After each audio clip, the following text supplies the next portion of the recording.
Good morning. You're looking at a live view of Starship as it awaits its first ever integrated flight test from Starbase, Texas, in just a little over from 40 minutes from now. Today, we're hoping to see our Super Heavy booster and Starship spacecraft, collectively referred to as Starship, lift off together for the first time. Thanks for tuning in. I'm Kate Tice, Quality Systems Engineering Manager here at SpaceX headquarters in Hawthorne, California. And I'm Shiva Bharadwaj, a space operations engineer here at SpaceX. Now, as many of you know, Starship is SpaceX's latest and largest vehicle developed to date. It represents a fully reusable transportation system designed to carry both crew and cargo to Earth orbit, the moon, Mars, and beyond. If you've been following the development of Starship over the last couple of years, you know we've been doing a lot of testing leading up to this big one. Once fully developed, it will be the world's most powerful launch vehicle, with twice the thrust of Saturn V rocket and the ability to carry up to 150 metric tons to orbit. For reference, a 1-liter bottle of water is 1 kilogram, so 150 metric tons is basically 150,000 1-liter bottles of water, or, as I like to think of it, one rather lonely blue whale. Now, today's test will be the first of many as we work towards transitioning Starship from a developmental to an operational program. Our primary objective today is to gather as much data as we can around the fully integrated vehicles. That means the booster and the Starship and the ground systems. While we have flown Starship in the past, this will be the first attempt of Super Heavy and the first opportunity to validate how the two vehicles operate together. Any data that we get helps improve the future builds of Starship will be considered a success for the purposes of today's test. Every milestone beyond that is icing on the cake. The further we fly, the more data we can collect. If all goes well, today's flight test could last as long as 90 minutes from liftoff to an expected hard ocean landing for Starship. Whether we end the test with a hard landing or a rapid unscheduled disassembly, or some combination of both, excitement is pretty much guaranteed. Now, if it does all go well, Super Heavy will fire up its 33 Raptor engines, and it'll lift off from the launch pad down in South Texas. About 3 minutes into the flight, we're going to hope to see the Super Heavy separate from the Starship spacecraft. It'll then perform a flip maneuver. So there's that. You can see that on your screen. And then it'll boost back in order to make a hard landing in the Gulf of Mexico.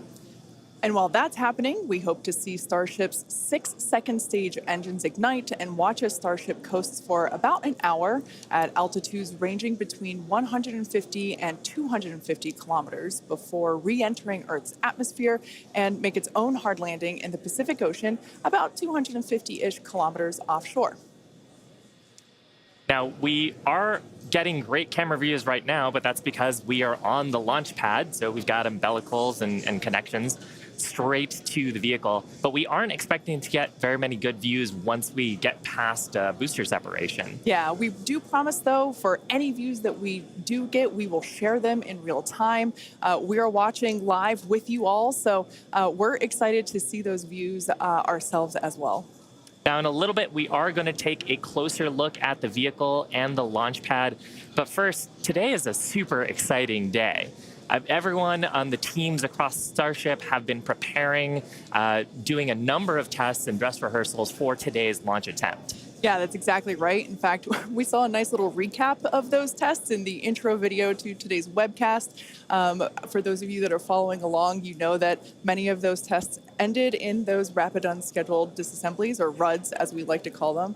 And it's been a long road to today. Just in 2022 alone, we had 9 static fires.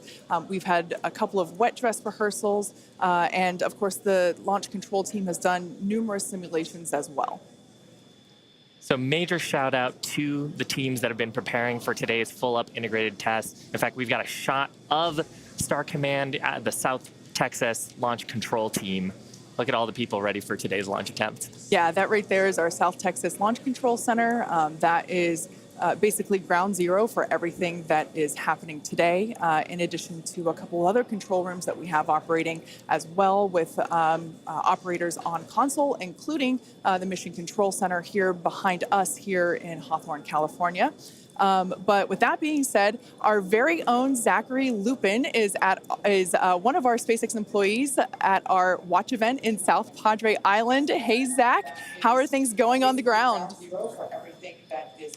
It is a great day for a test launch today, Kate. Hello, everyone. My name is Zachary Lupin, and I'm an avionics reliability engineer here at SpaceX, and I'm at the Cameron County Amphitheater, where a growing number of SpaceX employees are gathering to watch what we hope is the first liftoff of a fully integrated Starship. Now, the Starship team has worked incredibly hard for today's launch test.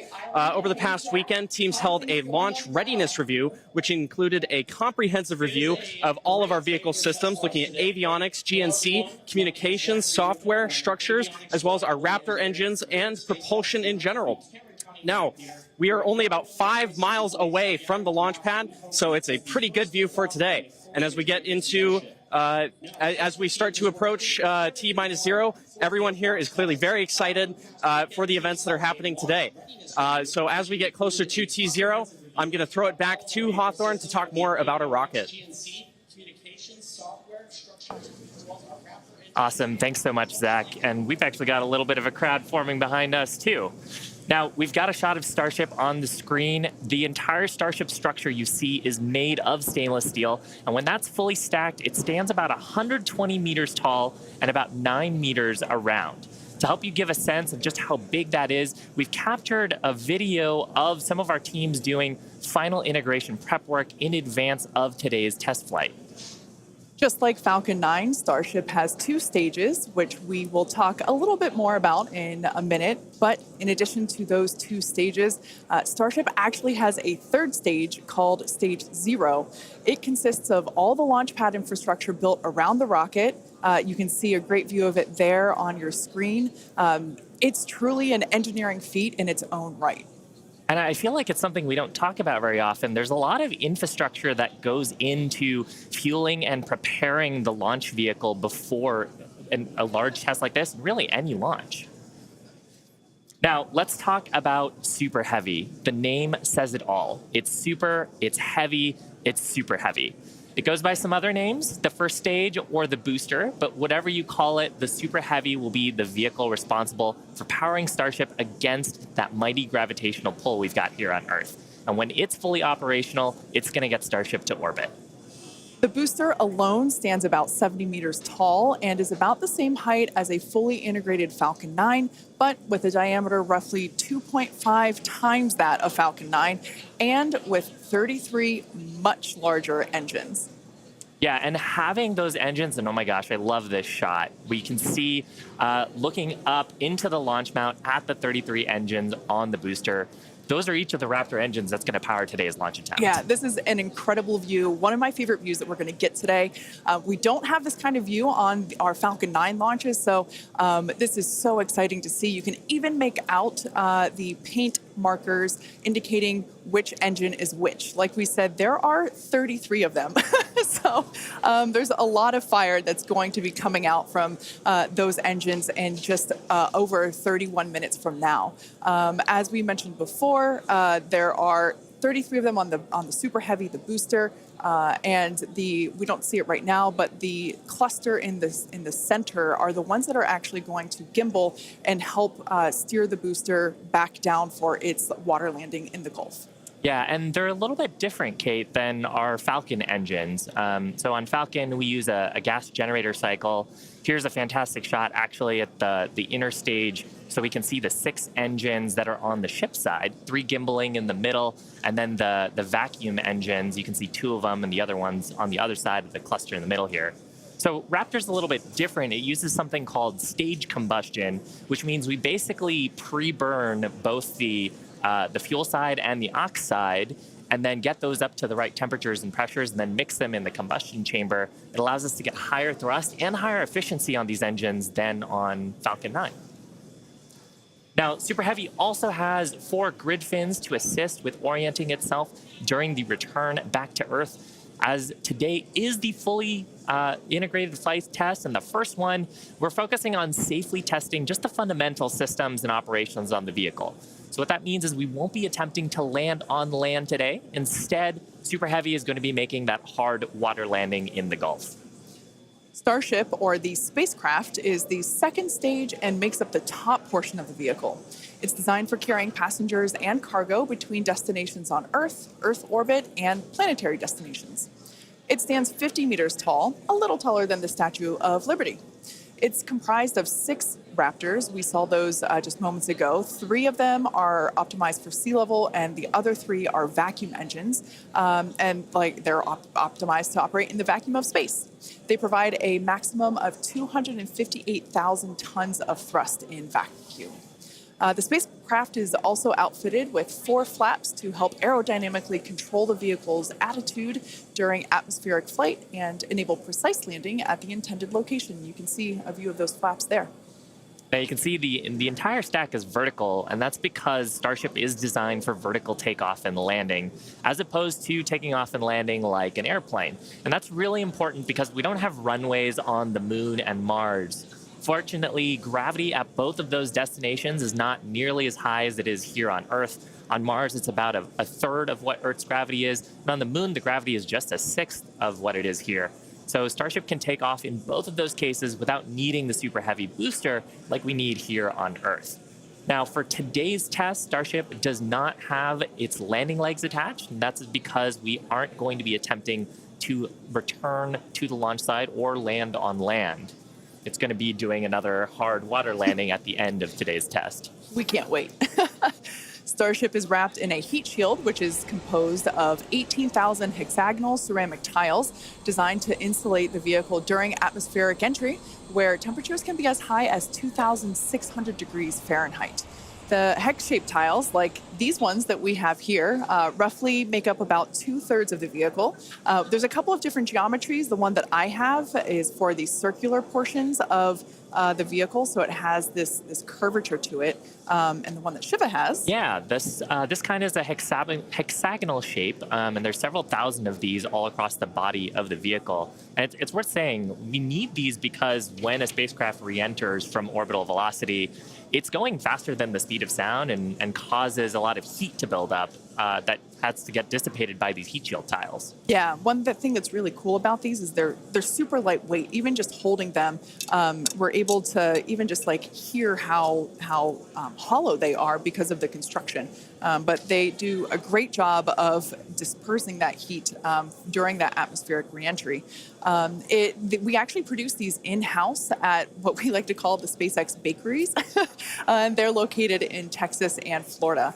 So it's something that we designed and build in-house. And like we said, there's thousands of them. You can kind of see them on the exterior of the vehicle. So at this point in time, we are at T-minus 27 minutes and 18 seconds. So let's head on over to John Innsbrucker for an update on the countdown. Hey, John. Thanks, Kate, and good morning.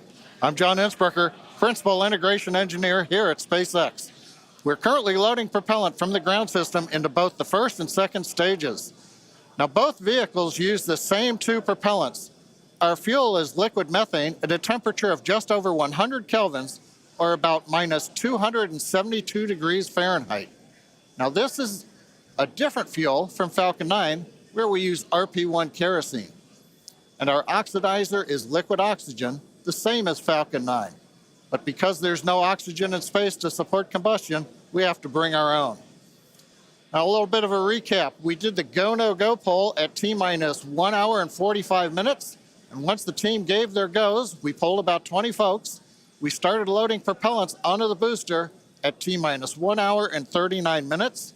And at T-minus 1 hour and 22 minutes, we began propellant loading of the ship, the second stage on Starship. Now, LOX loading of the second stage main tank is almost complete right now, but we'll actually stretch it out and wrap it up and finish at T-minus 5 minutes.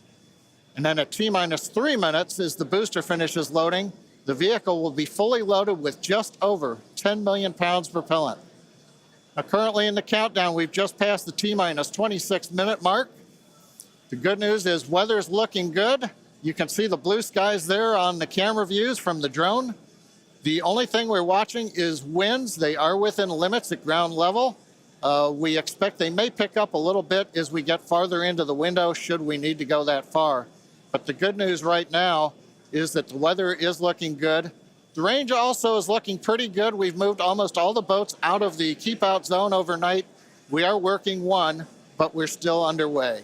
And right now is a reminder, if for any reason we do not make our test flight today, we have backup launch windows. This could be either 24 or 48 hours after today, and it'll depend on how far we get into the countdown.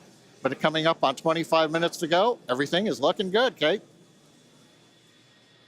In order to make life multiplanetary, we need a fully reusable vehicle that's capable of carrying a huge amount of cargo and a lot of people to orbit and have a pretty quick turnaround.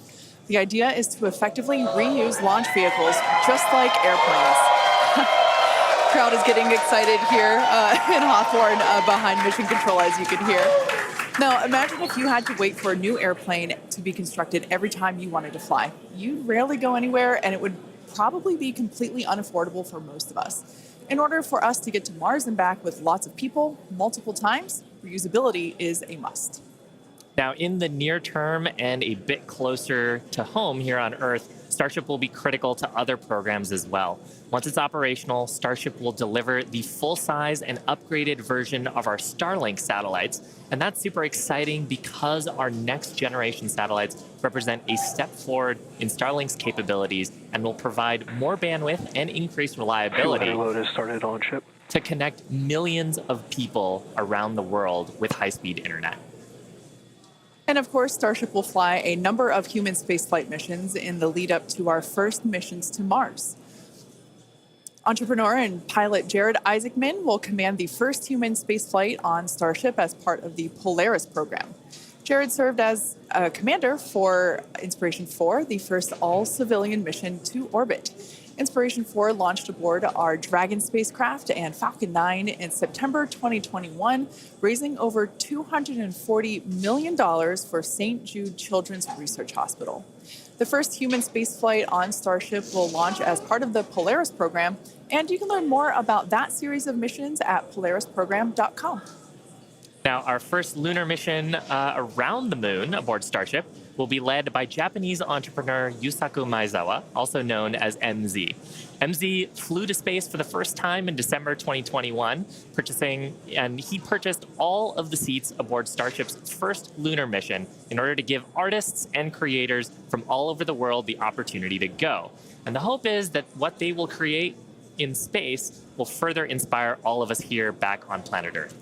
Now, over 1 million people applied for this mission, and earlier this year, they announced the final 8 crew members were selected, and you can learn more about them and MZ's mission at dearmoon.earth. Dennis and Akiko Tito are the first 2 crew members announced to fly on Starship's second commercial spaceflight around the moon. This will be Dennis's second mission to space after becoming the first commercial astronaut to visit the International Space Station in 2001, and Akiko will be among the first women to fly around the moon on a Starship. The Titos joined the mission to contribute to SpaceX's long-term goal to advance human spaceflight and help make life multiplanetary. SpaceX is also incredibly honored to be part of NASA's Artemis program to establish a sustainable presence on the moon to prepare for missions to Mars. Starship's early test launches, followed by those regular Starlink deployment missions and propellant transfer demonstrations, are directly advancing NASA's Artemis program, along with SpaceX's ongoing mission to make life multiplanetary. SpaceX will conduct an uncrewed demonstration mission to the moon prior to the Artemis 3 mission, which will mark humanity's first return to the lunar surface in more than 50 years. It's an exciting future, but let's talk a little about how we got to today. Now, Starship testing ramped up in July of 2019 with the Star Hopper prototype. It's sort of a short version of the Starship that we see today. There's a picture of it on your screen, the lovable water tower. Now, standing at just over 18 meters tall, the Star Hopper had a single engine and was test flown to perform landing and low-level altitude maneuvers. Starship's initial flight test was a hop that reached about 20 meters in altitude. This was followed by a second hop, the one that we've got on our screen, that rose to 150 meters in altitude. We took a little jaunt away from the launch pad and ended up landing about 100 meters or so further away from it, and you can see that on your screen. Now, notably, this was the first time that we had used a Raptor engine in flight and demonstrated control of this kind. As a Star Wars fan, I can't not see a flying R2-D2 there. Now, after a series of 150-meter hop tests with earlier prototypes, the Starship program saw a huge breakthrough during a test flight of the vehicle known as serial number 8, or SN8. SN8 demonstrated a first-of-its-kind controlled aerodynamic descent and landing flip maneuver. Yes, I'm talking about the belly flop. This 12.5-kilometer hop test took place December 2020 and saw the SN8 prototype ascend to an altitude of 12.5 kilometers and conduct a belly flop maneuver. While it didn't stick the landing, the test was a major milestone in the development of Starship. I love seeing the belly flop maneuver. Now, testing continued with the prototype on serial number 9. That was a 10-kilometer flight test in February of 2021. We had a nominal ascent, engine cutoff, reorientation, and controlled descent were stable.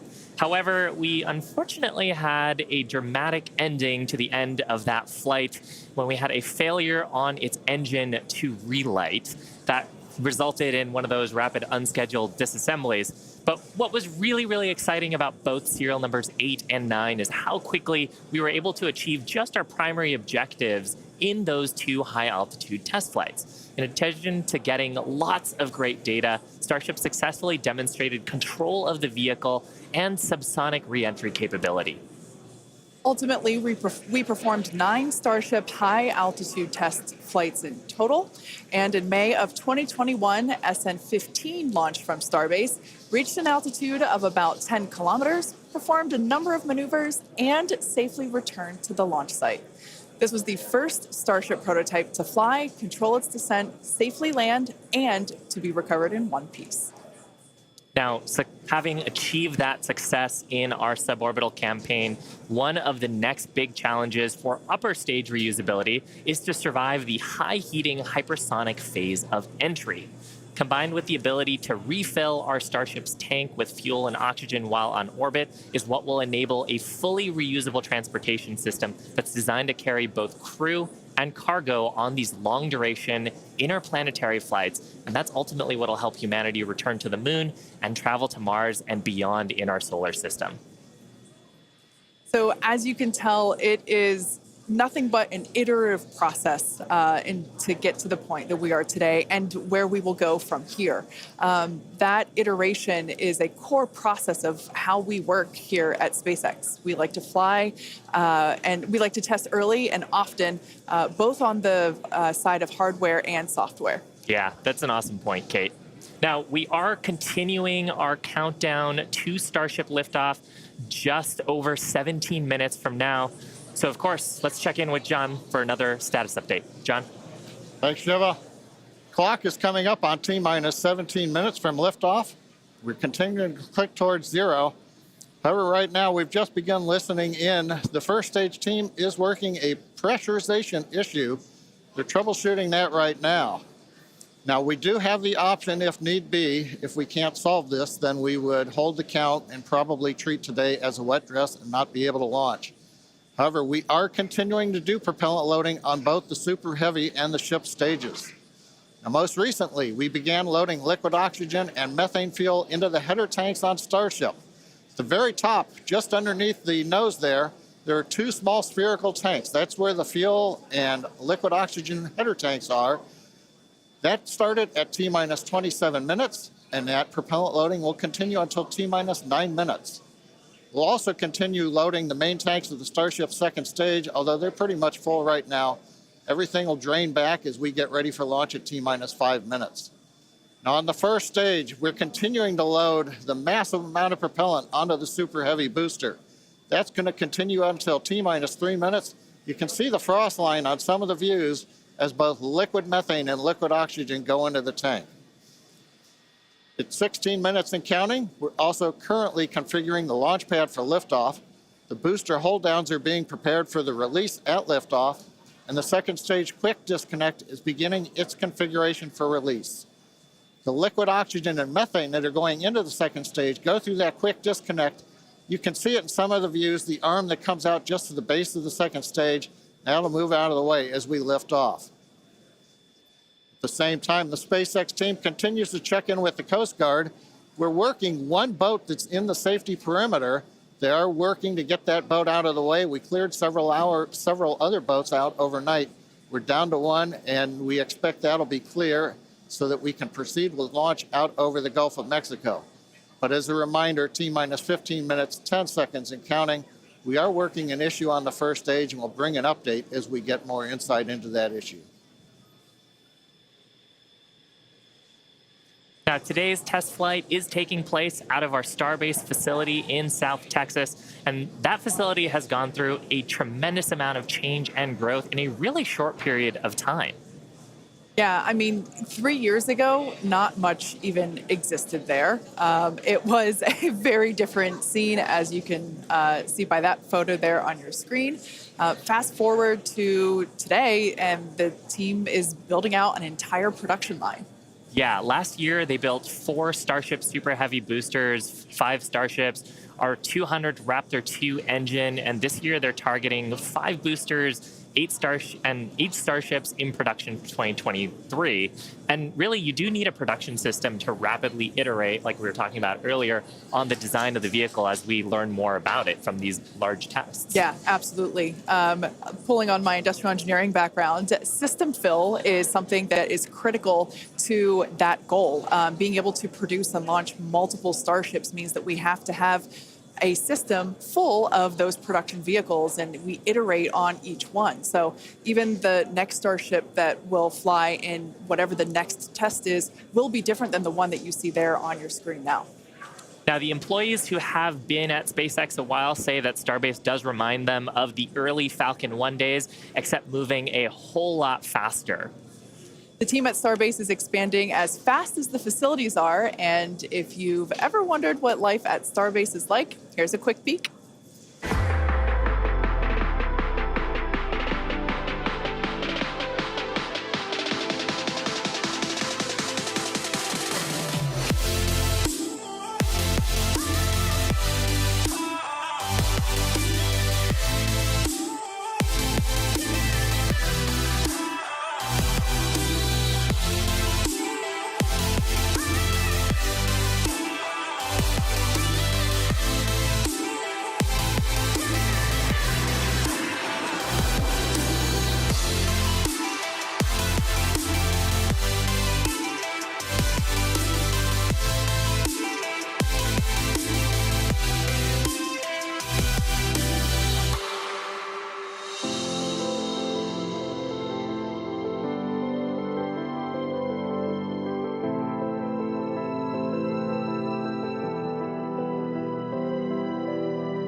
Starbase directly employs more than 1,800 employees and is actually the largest employer in the area.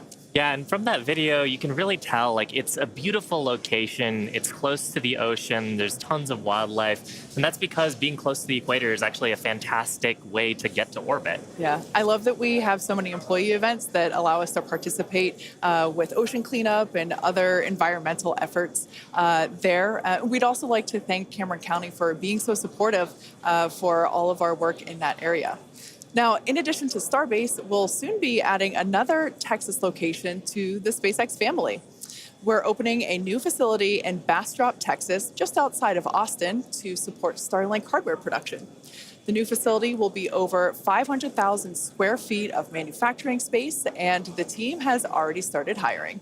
Now, we have all kinds of openings in production and manufacturing for technicians and leadership and manufacturing engineers and all kinds of site support roles. Basically, if you can think of a role, we're probably hiring for it. So if you're interested in helping expand human life to other planets or helping internet access here on Earth, consider becoming part of the SpaceX team at spacex.com/careers. Now, with that, let's check back in with Zach down at Starbase one last time before launch. Howdy, Zach. Hello, Kate and Shiva again. You can really feel the energy here at South Padre Island as more of the SpaceX team have gathered. We're standing just over 5 miles away from the launch mount, and so from here we've got a very nice view. I would basically say these are some of the best front row seats you could get, and might I add, beachside as well. Now, the Starship team has worked incredibly hard to get ready for this test, and we're all clearly excited for T0. And as we get into the final moments, one issue that could hold the countdown or cancel the test altogether is if a boat enters the safety perimeter. Now, over my shoulder is the Gulf of Mexico, which is normally very open to all of the boaters and fishers. However, today, SpaceX is closely coordinating with the United States Coast Guard to establish a safe zone and ensure public safety. And up to T0, SpaceX is in regular communication with the Coast Guard to ensure there are no boats in the area leading up to the launch. Now, fingers crossed that that does not happen. Now, I'll throw it back to the folks at Hawthorne as we get closer and closer to that T-0. To all of the boaters and fishers, however, today, SpaceX is closely coordinating with the United States Coast Guard to establish a safe zone and ensure public safety. And up to T0, SpaceX... We're just inside T-minus 9 minutes and counting. We're listening on one of the background loops right now. Flight director is talking about the issue we've had on first stage, working the pressurization system. Decision right now is that we are going to stop the launch for today. We're going to transition the launch attempt to a wet dress rehearsal. So that means we're going to continue with the countdown sequence of events. We'll continue loading propellant, finishing up here shortly on the second stage. We'll also continue loading propellant onto the first stage, wrapping up at T-minus 3 minutes. We're also going to go through pressurization steps, other steps of the countdown. This will be a full validation for the team, but currently the plan right now is we're waiting for final word, is that I think at T-minus 10 seconds, we will finally stop the clock and then recycle the countdown for today. Now we're inside T-minus 8 minutes and counting. We're continuing to load propellant on both the first and second stage. You can see the Starship second stage with the heat shield tiles there. Carriage arms are open. You can see the condensation around the first stage tank as we load liquid methane, liquid oxygen into the large super heavy first stage. Now that propellant loading is continuing until T-minus 3 minutes. As a reminder, and there's our great view looking up at the Raptor engines, the 33 engines. There's an outer ring of 20 engines, and then there's an inner set of 13. Those are the engines that can gimbal and adjust the course of the Starship vehicle on the way up. And of course, the first stage as it comes back down towards the water landing in the Gulf of Mexico. Now, when both stages are loaded, you can see the condensation frost on the side of the first stage. We'll have just over 10 million pounds of liquid propellant on board. Inside T-minus 7 minutes, we're continuing to count. Team is preparing for the hold and scrub at T-minus 10 seconds. Now, the good news is everything's been going good. We're just working that one issue.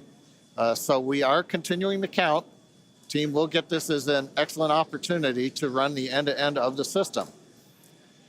Now, in a launch, in the next few minutes, the guidance system would be performing its final alignment. We will be doing that this morning. The automated flight termination system would be armed.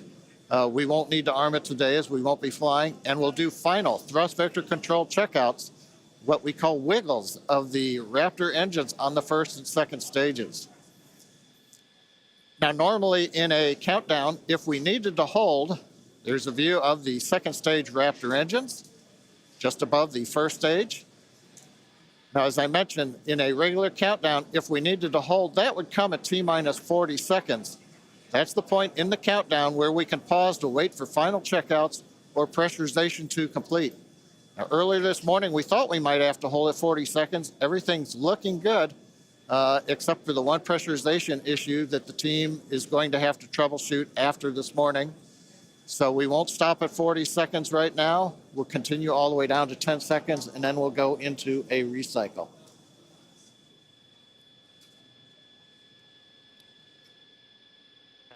John, you mentioned that we're going to be jumping into a wet dress rehearsal here, and I actually Now we're think coming up T-minus 5 minutes. Overall, though, Kate, Shiva, it's been a good day. It's a little sad listening to the flight director say that we're going to have to stop at 10 seconds.